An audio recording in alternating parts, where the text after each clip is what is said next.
চৌঠা জানুয়ারি শ্রী শ্রী মায়ের জন্মতিথি পূজা। পূর্বদিন সন্ধ্যা আরতির পর মন্দিরের পূজারী ব্রহ্মচারী শ্রী শ্রী ঠাকুরের শয়ন দিয়া আসিয়া জিজ্ঞাসা করিলেন, কাল কিভাবে মায়ের পূজা করব? উত্তরে মহারাজ বলিলেন, মা নাও, মা খাও, মা পড়ো, এই তো পূজা।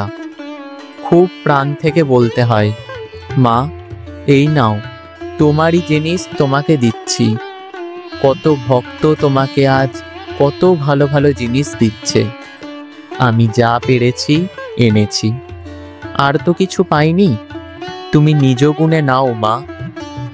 কেঁদে কেঁদে বলবে আর মনে করবে তিনি যেন প্রসন্না হয়ে সব নিচ্ছেন, আর হোম করবে যেন সর্বস্ব আহুতি দিচ্ছ। 28টি বেলপাতা মায়ের নাম বলে বলে দেবে। তা নয় সারাদিন মায়ের পুজো হচ্ছে, এদিকে মায়ের ছেলেরা সব না খেয়ে শুকোচ্ছে, আর ওদিকে মায়ের ভোগই নাপছে না। আমাদের মা এরকম চাইতেন না, ভাবের পুজো, বুঝলে?